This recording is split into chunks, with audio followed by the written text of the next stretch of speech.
Welcome back, fellow armchair generals. This is Gamer1745 here, with my continuing playthrough of Hearts of Iron 3 with Black Ice 8 and Third Reich events installed. Okay, I might be taking we'll see how this goes.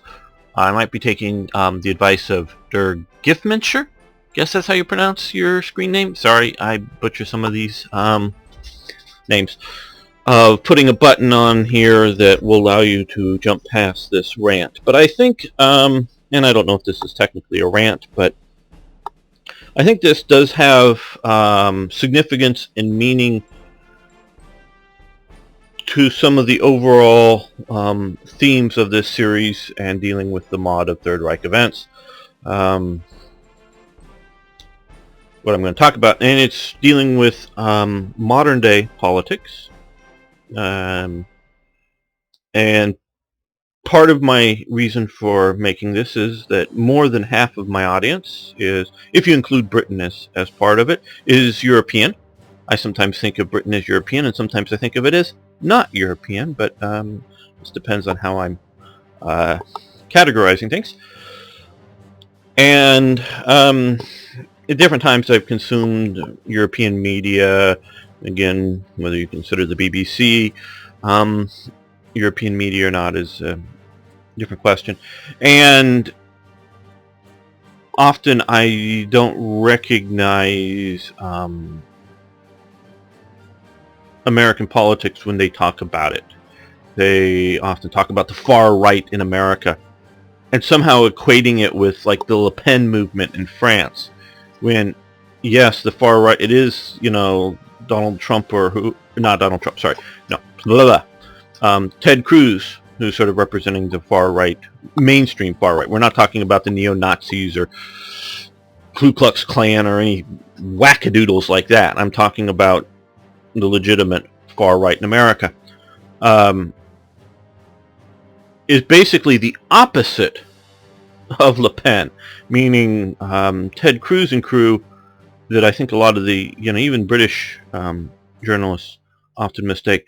They're sort of the pro-freedom, extreme liberty type, you do what you want, government just stay out of everybody's life type far right, where the Le Pen and some of these other movements are government, you know, big government. It's you know, it's sort of skewed. It's a, yes, sort of a traditional values that you might find like in the Tory party in Britain, but it's a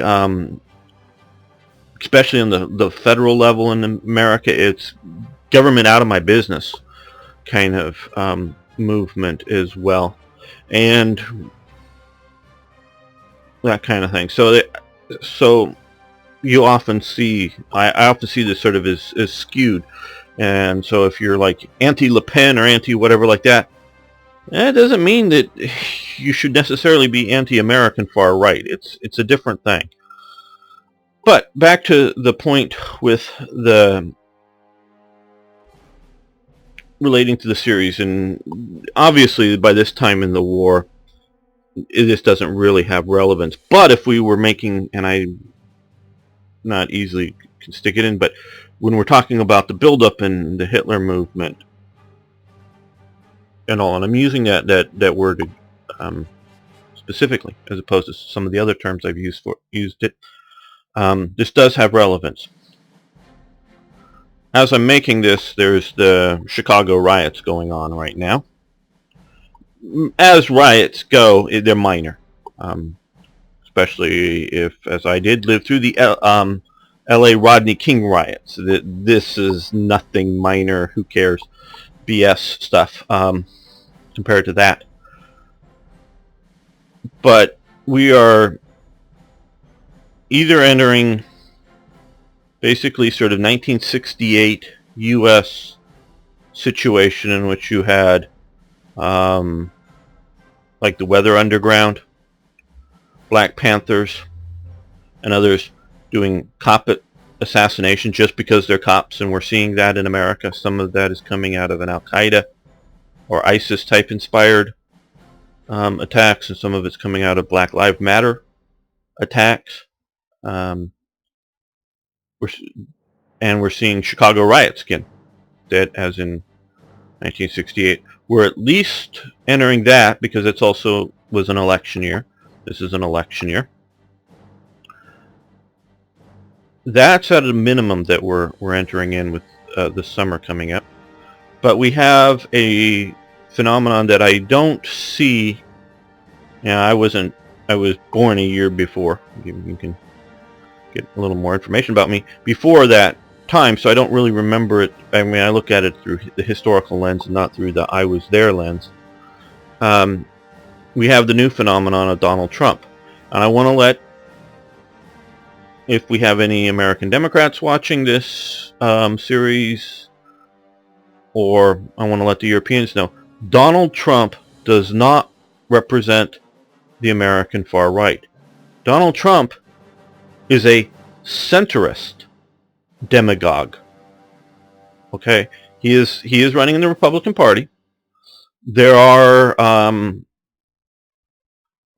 Americans that would be on the right that are fed up with Washington, and they're just fed up, partially with Washington, but just generally fed up. And yes, this is not the extreme situation of Weimar Germany. That's what kept 1968 America from going down the path towards National Socialism.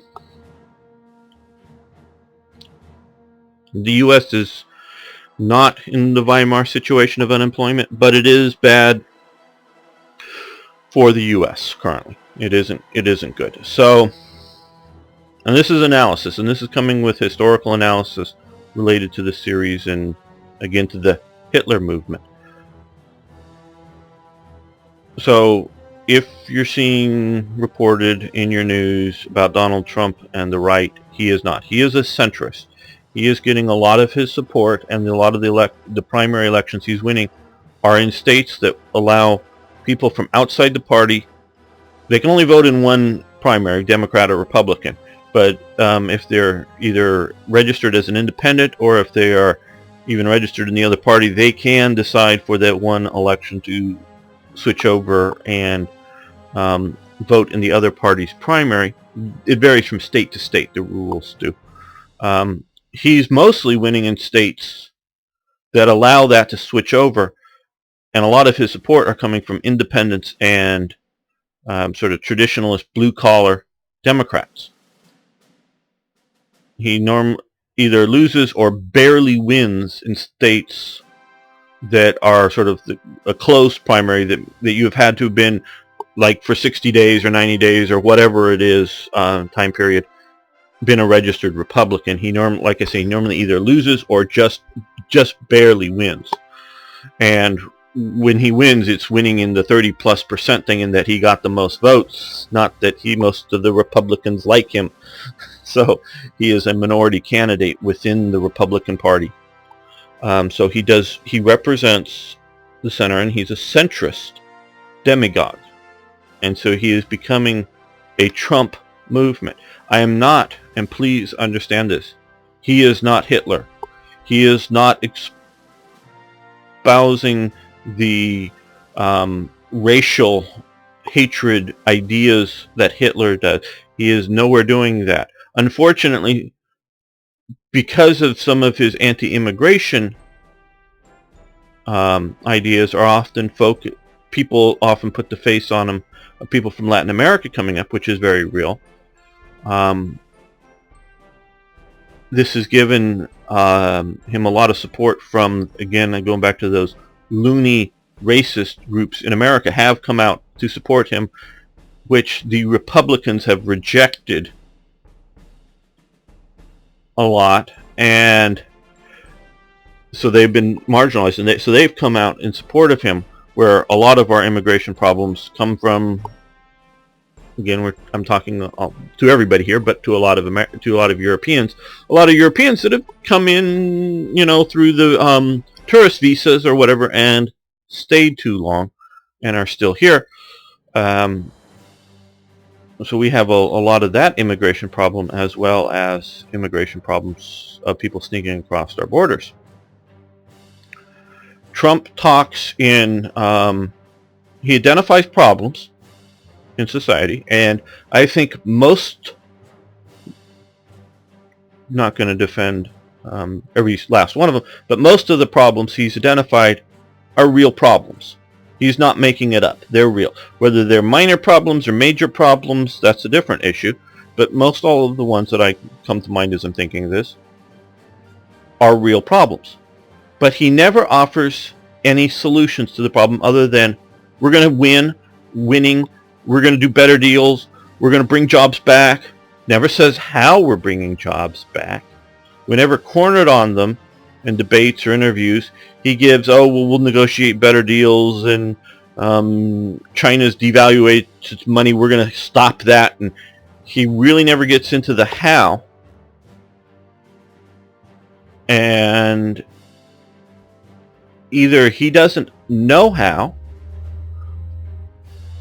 which is what I think is most the case, because I don't think he understands how the American government works, really, in the fine details. I don't think most Americans know how the government works.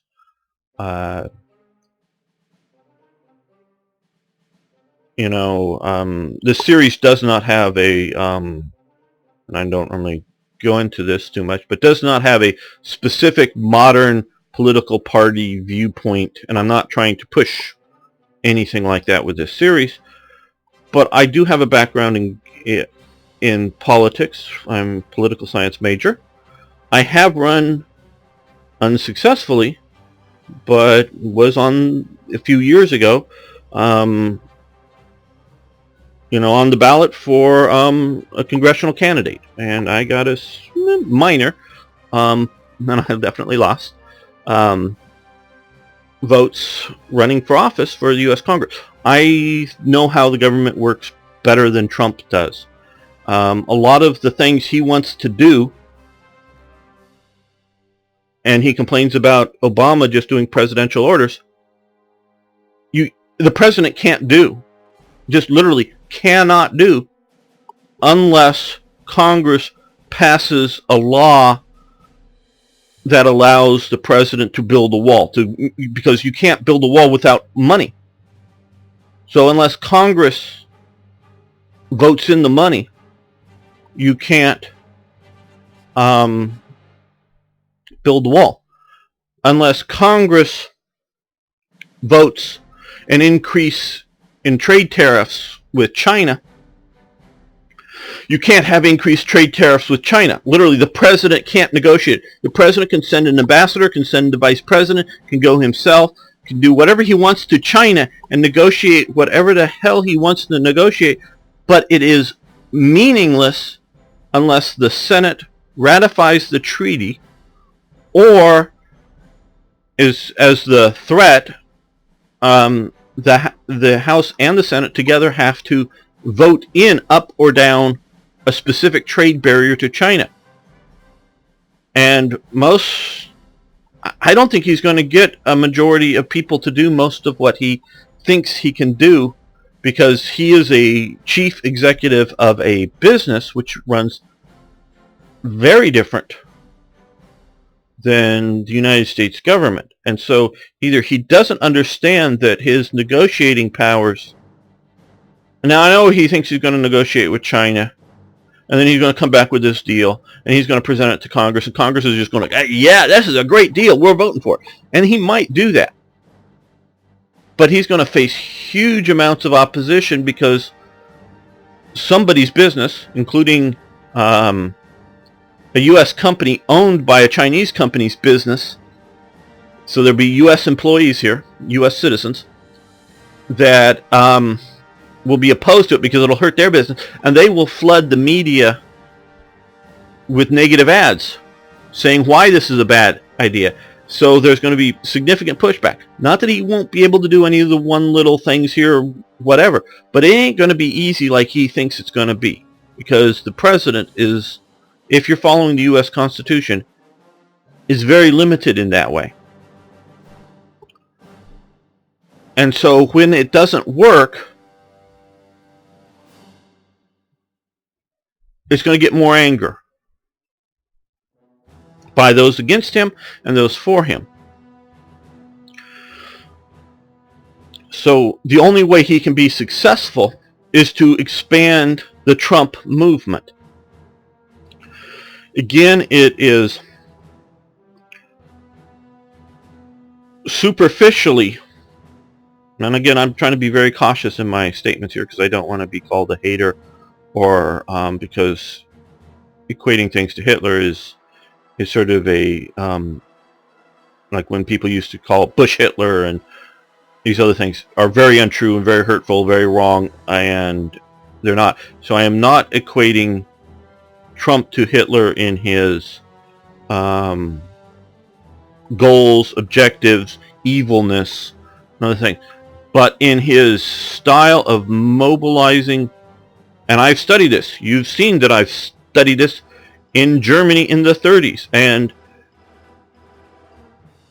again, going one of my courses in university, full course, was on one person. Just one person only. Was a course on one person.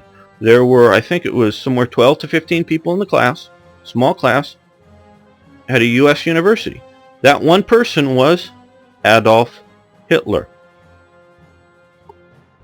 I was top of the class on that, and that was way back when I was in university. I have studied Hitler, and my paper that I wrote, this was an upper division course, the paper that I wrote that most of the stuff was on Hitler's rise to power and how Hitler came to power.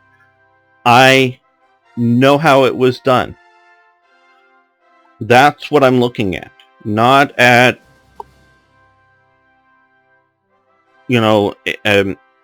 anti-Jewish or warmongering.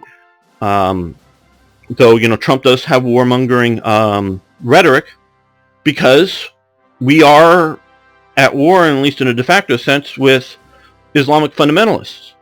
The U.S. can pull all of its troops out of the Middle East, can pull all of its troops out of Europe, and pull all of its troops out of Asia, everywhere, places like Korea and Germany. And the Islamic fundamentalists will continue to try to attack the U.S. in one form or another. This is not a war of choice. It may be a choice of where we send the troops. Do we go into Libya or do we go into Syria? That may be a choice. But that we are at war with fundamentalist Islam, or a significant element of fundamentalist Islam, is not a choice the U.S. can make. It is at war with us. Again, we can make the choice of where we should go in, where we should attack, how much we should do, and what we should do. Those may be choices. But that we are at war with them is not a choice. They are at war with us. So we are actively at war. And I feel our current government has, not smartly and not aggressively, because you should be, and I think you've seen it demonstrated in my series here, best to be aggressive in war. Does that mean we should attack every country just because it's there? We're playing a game here, and I understand that. And this is why some of the people want me to just invade Switzerland, because it's there. Where I'm looking at it from a real-world military strategic reasons. And like I was saying, the last episode I think it was, that I decided that maybe we should have attacked Switzerland just to solve this AI Italy problem. But that's the only reason. Because from a military strategic sense, it makes no sense to attack Switzerland. It would be much better from a German, pan-Germanist, expansionist viewpoint, is to win the major wars and then through propaganda do what they did, continue the thing that they did in the Sudetenland, as through propaganda, just to get Switzerland to break up, get the German parts of Switzerland to come into the Reich, and then figure out what to do with the rest of Switzerland, whether you give it, you give the Italian parts to Italy, and then you do it without war. And that's what I do believe probably would have happened over time. So back to the theme of this series. You have a demagogue who is using real issues, using inflammatory language, and with now the opposition to him becoming violent in a mass way at one of his rallies. Yes, that's the term they're using. That's the term I'm using. And who else was doing rallies? A guy named Hitler. Of course, every party does rallies. That's not the bad thing. But at his rally, an opposition group came in and used violence to shut it down. That's what the opposition, and I think mostly from the far left, which this is their MoveOn.org, which is in the far left in America, but the far left in Bavaria at the start, I think, were the main people shutting down the National Socialist rallies that Hitler was doing in the Hitler movement, which was often called the Hitler movement in the early days by the press. And so because they were coming in violently shutting it down, you have the reaction of creating the brown shirts to oppose the violence, because either the police in Bavaria were unwilling or unable to control the situation. And you get a city like Chicago, whose mayor is a best buddy of a leftist Democratic president. Do you think he wants a Trump rally in his city to be successful? Do you think he really wants that as a goal? So do you think he's going, if this was a Hillary Clinton rally, do you think there was a violent Trump group outside, that he would let those people within 100 yards of a Hillary Clinton rally? No, he wouldn't. He would flood the zone with his police and make sure it didn't happen. They could be chanting and having their signs, and if they started throwing rocks or something, it would be a riot, but it would be well away from the Hillary Clinton rally. But because he doesn't want a Trump rally in his city to be successful, he makes sure that the people, and you make, I'm being a conspiracy theorist. I am not. They could have put enough police early enough, quickly enough, on the situation to make sure it was controlled. They did not.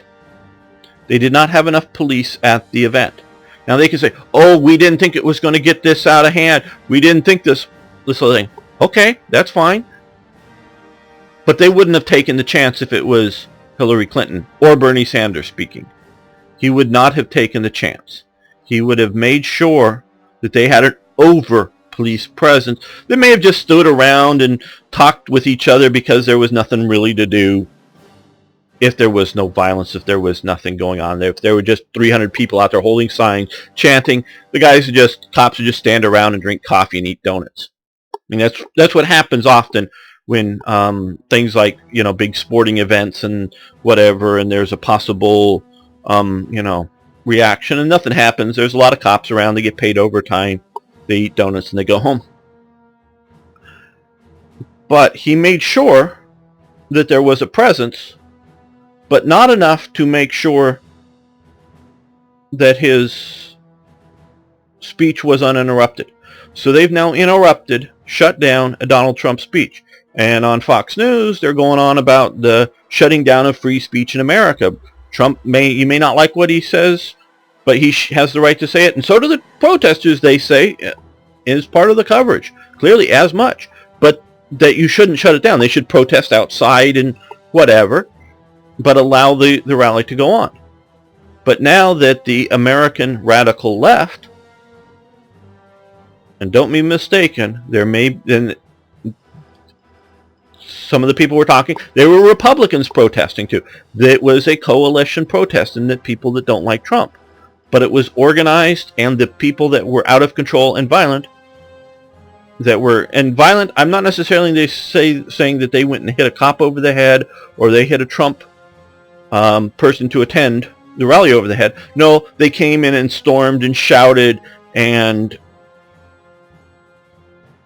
was aggressively shutting the situation down, which is a form of violence. They're into micro-violence on universities. This was a, or microaggression. This was a real aggression, not a microaggression.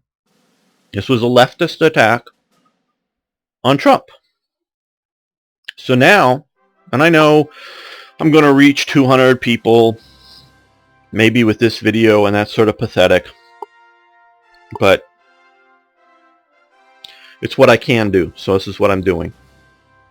So what this is going to start doing is, and wait and watch and see if there doesn't start to be people wearing t-shirts with the Trump slogan forming around the stage when he speaks to keep people from jumping up on the stage to control the situation. They won't be wearing brown. They won't be carrying billy clubs. They won't have armbands, I don't think, unless they say security on them or something like that. But they'll be wearing Trump t-shirts, and they may be all trying to look the same, and see if that starts to happen.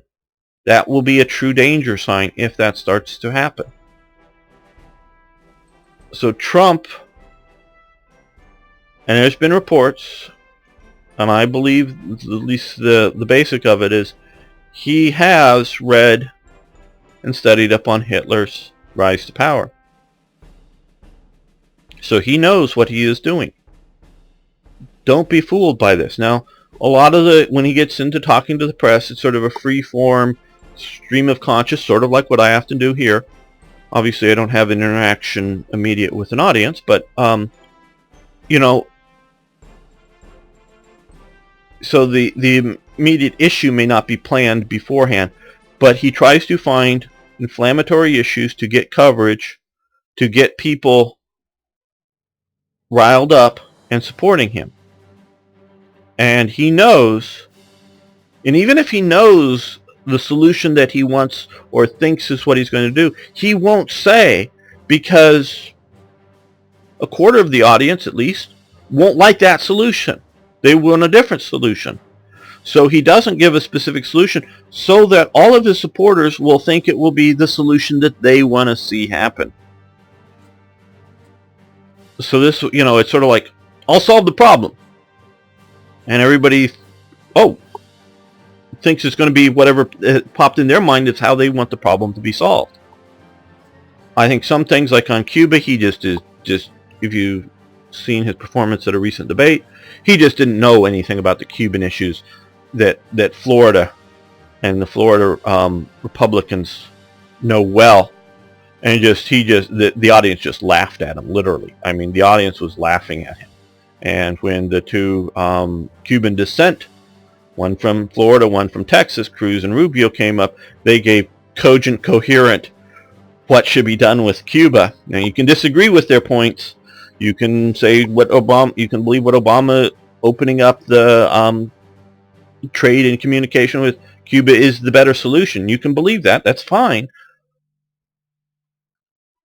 But at least Cruz and Rubio had coherent plans. And this is, again, with Trump, is that he is not giving coherent plans, because you can disagree with a coherent plan. He won't give you a coherent plan on dealing with ISIS. Sometimes he wants to have Russia deal with it. Oh, well, we've got to stop Iran. Does he even realize that one of the main ways that Russia is dealing with it is that he's supporting Syria, which is Iran's puppet? So if he wants to stop Iran, he has to stop Russia, but he wants to let Russia deal with it, and Russia's method of dealing with it is supporting Iran and letting them deal with it, with just giving them some support. He doesn't either understand and know this, or he's presuming his audience doesn't understand and know this and doesn't pay attention. So he's just saying things that sound like, oh, the problem will be solved, don't worry about it if I'm in charge. This is dangerous. I am not saying, and I don't believe Trump is an evil person. As you can tell, I'm not probably going to be. I know I'm not going to be voting for him, and this is not a who to vote for video. As this is an analysis of current day events using the perspective of history, of relatively recent history,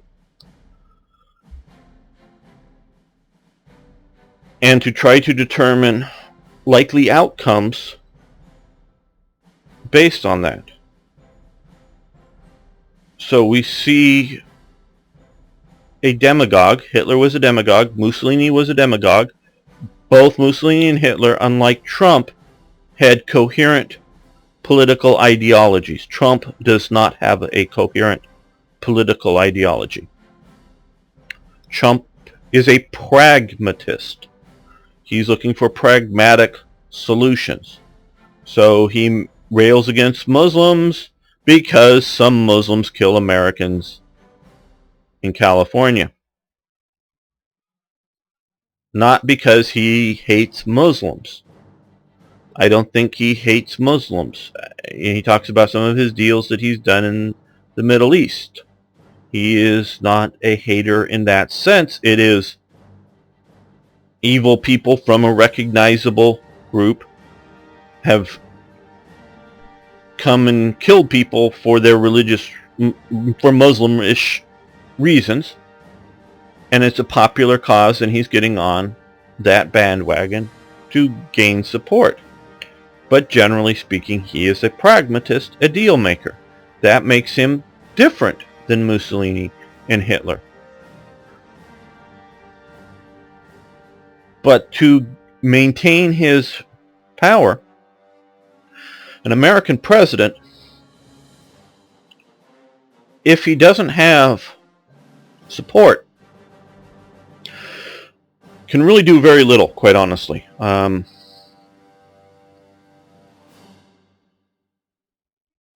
And so currently Obama has the support of the left in America, currently has the support of the vast majority of the media, and I don't just mean the news media, I mean the media. You look at television shows, you look at movies, you will see various underlining messages that promote not necessarily Obama the person, but the political and cultural agenda of Obama. So with that support, he can do stuff. Trump will not have the media as cheerleaders. Maybe as he's using it in many cases, as a avenue of getting his message out there, but one of his major messages to attack the media itself, and it's sort of a circle of usefulness to each side. So he will not have the media's support in that sense once he's president.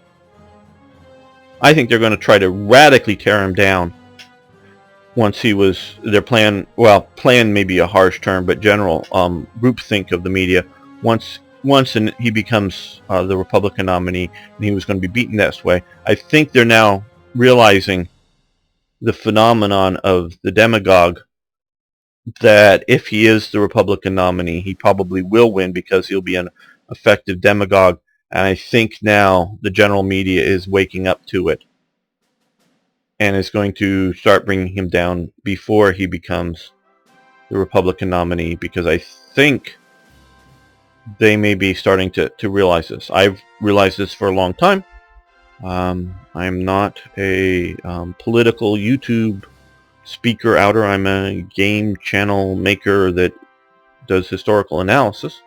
And that's sort of the basis I'm doing this on, so that a few people can understand what's going on here.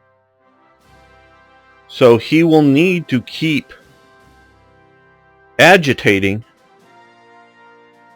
once he's president to maintain his forward momentum, or otherwise he'll become a, not necessarily like in Vietnam, a quagmire, but a quagmire within American politics, in which he will have lost support of the Republicans in the House and Senate, because they'll have to run for re-election. And if the president is unpopular, they'll run against him, even if he's theoretically from the same party. The Democrats will run against him. The media will be against him. And so it would just become a malaise that he can't get anything done. So to keep the support, he will keep having to create agitations with whoever. And that doesn't mean that he's going to agitate and invade Canada just because he somehow develops a anti-French attitude and there's French speakers in Canada or anything like that. No, but it will be on other issues that all of the problems will be someone or some group causing them, and he will attack them in one manner or another, whether it's just verbally, rhetorically from the presidential podium daily. You don't like that Obama doesn't give many press conferences? He'll do it daily as the president. Trust me. And he'll either attack them that way, or he will use the mechanisms of power within the government, like the IRS. You notice somebody like Cruz is wanting to abolish the IRS. Say, well, how will you collect taxes? Well, there's still the Treasury Department, just not the Internal Revenue Service, which is part of the Treasury Department. The IRS will be gone. There will still be a tax collection, but it won't be the IRS under Cruz. Trump has never talked about getting rid of the IRS. Trump, to the best of my knowledge, has never talked about getting rid of a single government organization, because he will use every lever of power once he is president. So if he doesn't like your business, he'll sic the EPA on you. If he doesn't like what you're saying, he'll sic the IRS on you. Whatever it is, he will use the levers of power to go after his opponents. So it will be ugly. I know I'm within America. I'm sure just because, yeah, I know there's only 600 subscribers here. There's only about 200 people max that watch this channel. But I'm sure that within America there are a few people that, because they're angry, have thought that they would maybe vote for Trump, or already have, watching this series. But trust me, it will be ugly if he becomes president. And if he does become president, God, I hope I'm wrong, okay? I hope I'm wrong, but I don't think I am. So, you know, obviously the Americans, what are your choices? Well, I think if you're a Republican, the only viable choice at this point is voting for Cruz. You may hate Cruz. You may think he is a religious extremist. He is a strong religious believer, but he comes from I think it's Charles Cook, who's from his book, Conservatarianism, which is sort of conservative libertarianism. He comes from much more of a libertarian kind of view on religion, not wanting to impose it on people, but believes it strongly, and if you want to not believe it, God bless you kind of thing. I think is Trump's attitude. Cruz's attitude towards religion. So you may not like Cruz, but if you don't want Trump, he's your only real choice. On the Democratic side, anyone who's believing Bernie Sanders is either A, that his programs will work, or B, that he'll be able to do them, meaning Congress and everybody else won't oppose them, are delusional. I'm sorry. The money that he wants to spend just isn't there. And his tax the millionaires and billionaires and big business, they'll just leave America. They'll go here, Bermuda or the Bahamas or wherever the tax havens may be, and money will just flee. Money has fled New York State. Has, I guess it's more here. Yes. Yeah, I know where it is. Has fled New York State. Huge amounts of money has fled New York State. There's still Wall Street there that people complain about, of course, but a lot of the corporate headquarters have left the state. A lot of the rich people that live in New York City and on Long Island may still own apartments, may still own their mansions there, but they no longer live there. They live at least 51% of the year in a state like Florida or some other state that has no state income tax. They have just fled because the state raised income tax levels. The city did as well, income tax on the rich. So the money just fled. Trust me, a lot of the people that Bernie Sanders wants to attack will flee America. They'll go somewhere else. And it'll just be 4,000 people or whatever it is. But those are the people that he wants to raise the money off of. The money won't be there. So he can try to do his plans, but they won't work. Not within the realities of America. Now, he may believe that he's starting a revolution and he will bring Marxism to America. And not in 4 years, but starting the one that will. He may be right about that, but that's what you're going to have to take to get Sanders. And then Hillary Clinton, I think she's extremely corrupt.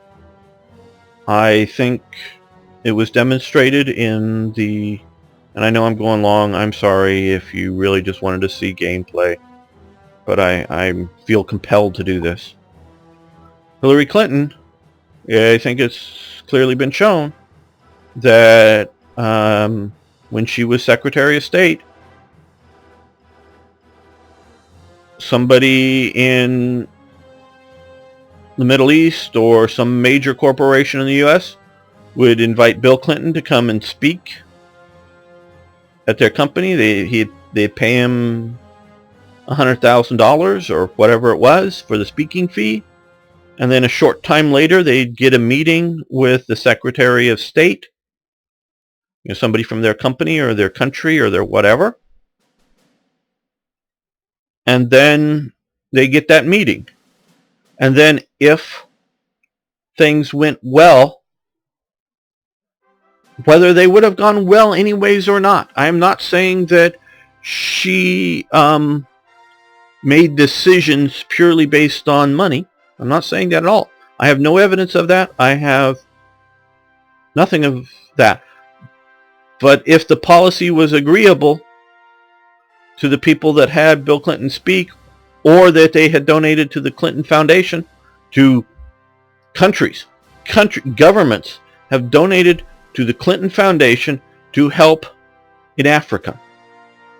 Governments can give money directly to the aid groups in Africa, because the Clinton Foundation, to the best of my knowledge, does not directly give aid in Africa.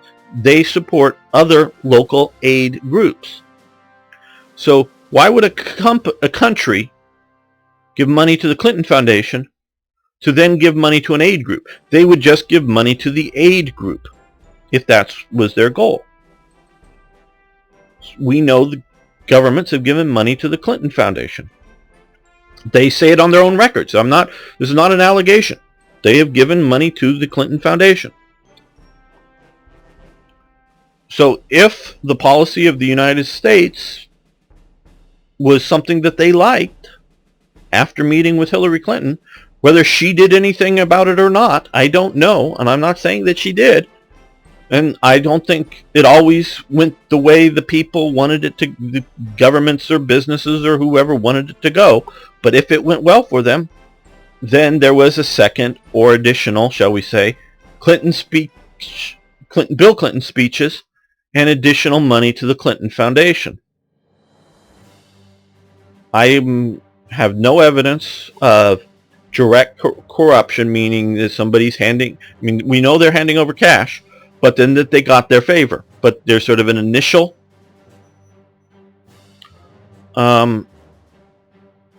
speech or donation to the Clinton Foundation. Then there's access, and then if there was access and something went right for these other people, there was more money coming in. If you don't think it's going to be on what that is on steroids as Hillary Clinton as president, you're also delusional if you don't think that that's what's going to happen. Exactly as I describe it. It may, she as president will make decisions every day about all kinds of things. Reduce numbers of people, U.S. military people at a base in Germany, or increase numbers of people at a base in U.S. in Germany.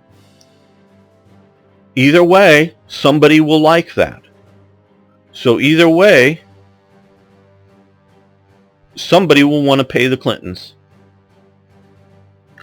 So I'm not saying that she'll sell out America for money, but she will use America to make money. Now, she may not, she's a smart woman, she will not make decisions purely to line her pockets that will hurt America. I don't believe that. But she will know what decisions will help some people, and she will convince them to give them money, I believe, to have that happen. That's my belief. So if you're voting for the Democrats, I don't see a good solution. Now, maybe there's still talk of, now maybe it's just the Republican dream that somebody like Joe Biden will get into the race at the Democratic convention if Hillary falls apart or whatever. There's some honest, so I do think Biden is a relatively honest Democrat. Disagree with his policies, but I think he's an honest Democrat. And he's rational, where I think Bernie Sanders is Bernie Sanders is a Marxist. He says he's a socialist. Socialism is Marxism. It may be Marxism light, but it's Marxism. So, Bernie Sanders is a Marxist. Is he a full-out communist? I don't know, but he's a Marxist. I think Marxism is at heart an evil, not evil like Hitler, but an evil belief system that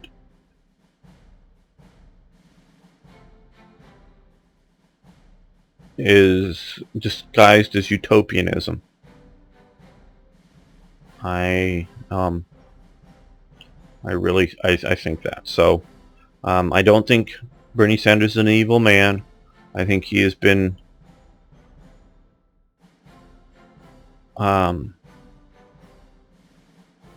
sort of the Marxism that I know well in the U.S. college campuses of the professors, that they see that, the world's a poor place. Mexico, Latin America is poor. And there's injustice. There's injustice down there. And so the people with rhetoric that are rhetorically trying to say that they're trying to solve the injustice are the Marxists. And even though the Marxists, when they take over the country stays or gets poorer than it was before, but at least there isn't a rich group. Everyone's poor. That's just the fault of the world is a poor place. But if we of the rich world were to implement Marxism, it would go great because we're rich and we can afford it. I just think it makes you poor. I know I've on the message boards have talked to some people about economic inequalities and about some of the problems. Yes, there is that. I'm not saying it is. I'm saying that I think Marxism just makes things worse, not better, if you want to have solutions to it. If there is a solution, I don't know if there is a solution. Again, the whole theme of this series is not to promote a particular ideology or political party or political person, as I think even at this rant that this whole episode is becoming, is not. I mean, as you can tell, I have a personal preference, But it's not that you must vote a particular way. And again, I'm speaking to a lot of people who don't vote in the U.S. election. But I'm trying to give you an analysis as I see it from studying Germany in this time period, that we are on a turning point. That this is the moment, not today, but in these series of elections, that America could go very dark. And as you can tell, I can see multiple people turning it dark. But with Trump, it can go very dark. And I don't think he's starting out as a dark person, but he is using the rhetoric and tactics of the Hitler movement of the 20s. And note very carefully what I'm saying there, of the 20s. It's not the Hitler movement of the 30s, not the Hitler movement or the Nazis once they were in power. It's not that. I don't know that that's how he will go. I think because we don't have a unified culture in America, because of various things, I don't think he will be able to grasp control of all of America like Hitler did of Germany. I don't think he can do that. And because he does not have a coherent ideology, his movement does not outlast him, because he currently is "I will solve it" is his current statements. Now once he gets into power, if the issues aren't being apparently and readily solved, and since we do not have a Ministry of Propaganda controlling all the broadcasts, those that are against him will be loud and will show off why it hasn't been solved. So you can't just claim it's solved. I mean, he will, but the media will will show the lie to it if he hasn't solved them. Then he may change his rhetoric from "I will solve it" to "those are the bad guys, we got to get them."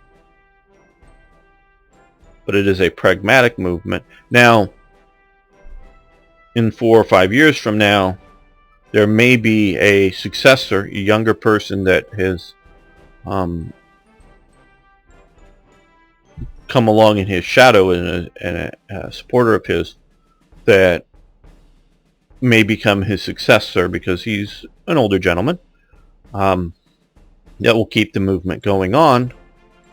But right now we're at a turning point. If he fails in this election, either fails to win the Republican nomination or fails to win the presidency, he's done as a political movement.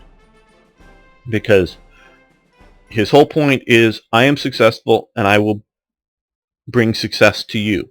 If he fails in that being successful, he is done, because he is not a "I fight for freedom" or "I fight for farmers' rights," or what, it isn't a specific thing that he could keep on to once he fails. So once he fails, he's done. Not once he loses primary in one state here or there, but once he fails, he's done as a political movement. They'll still have him on talk shows. He'll still be able to talk about stuff, but he will no longer be a danger. So right now, America is closer than most people think of going down a version of this road. So I'm sorry if you were expecting a gameplay video. I will see if I can put up 2 videos in the day to give a second one up there so that you can, if you wanted to, I'll put a note at the beginning of this if you want to skip this and go back to playing Hearts of Iron as I intended. I really intended to talk about this for 5 or 10 minutes and then play, but as I'm sitting here analyzing the situation, this is why I do think it has relevance, because I am looking at history, and we've looked at the Sudete Germany's movement with the Sudeten Germans in Czechoslovakia, and the great similarities with Putin's movements in Ukraine. I know it's more over here is where he's taking land and in the Crimea. I'm seeing those elements repeated this very day. They're still fighting in the Ukraine this very day.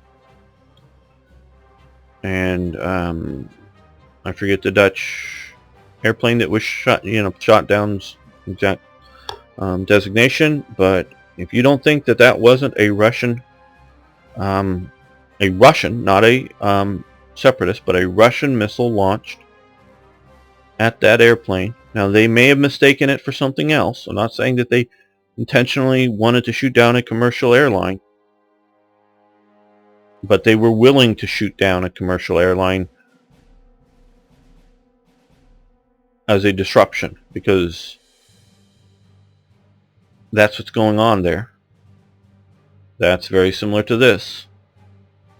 So I'm giving you warning right now. And this night, because of the rally and the reaction to it, because you can't have Trump without anti-Trump. Okay?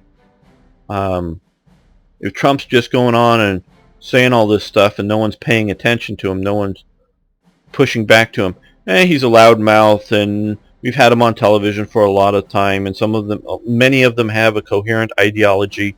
Some are sort of extremists that I disagree with.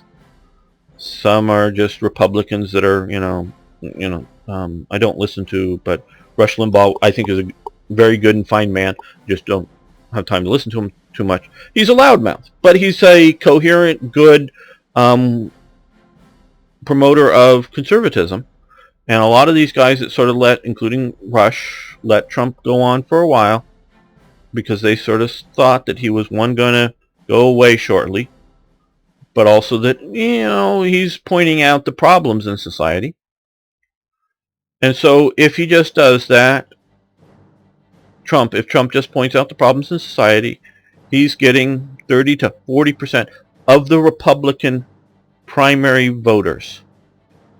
Now, the Republican primary voters are less than 30% of the American voting populace.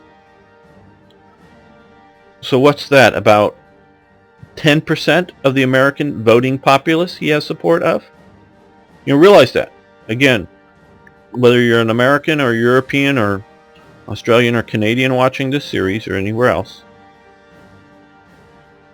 Trump's 30 or 40% of the Republican primary is probably equal to 10 or 15% of the American voting populace. Those people here eligible to vote, or are voting, registered to vote, I should say, registered to vote. Many Americans aren't registered to vote. I think it's more than half that are eligible that aren't registered to vote. I said this very early on, that Trump would win elections if it was with the people that don't vote. More Americans don't vote than do. So his support may look strong to people outside looking in, but it's just 10 or 15% of the American populace at this time, or of the voting populace. And it would stay that way, whether that's enough to capture the Republican Party, whether once he captures the Republican Party, would the Republicans go, well, he's going to be better than the other guy, we'll vote for him. And even, if that happens, okay. But if he can get this agitation going, if he can get these mass movements, these demonstrations and counter demonstrations, if he can get rioters going, if he can get, violent protests. I mean, violent protests don't necessarily equal a riot, but enough shutting down events. If he can get those and keep those going, he will gain support, because people will be indignant that somebody is shutting down his thing. Because in the U.S. we believe in the rights of Trump or the KKK to have a speech somewhere. We believe in that. We may hate what the KKK says.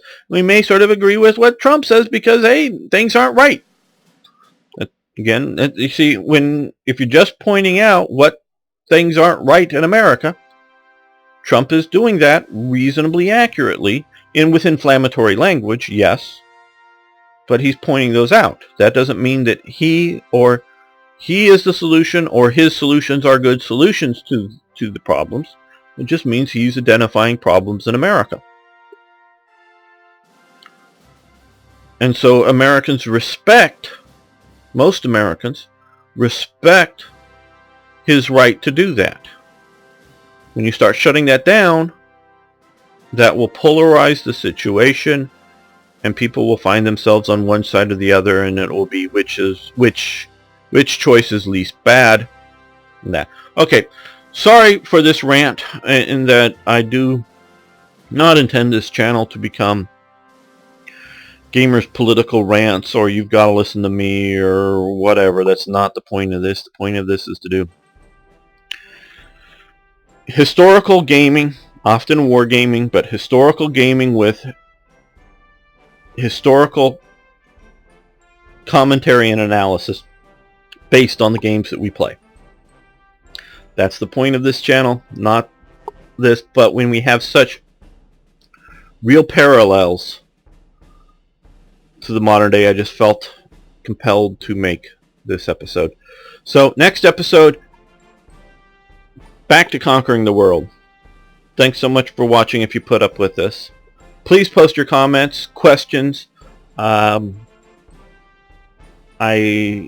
do better at answering verbally than trying to type things out, so my answers typed out are often short. If there's enough interest or enough questions, I can make a video series answering some of the questions in detail. Particularly if people, I'm particularly directing it to people in Europe, because it's our second largest, well, it's about half or more of the overall audience.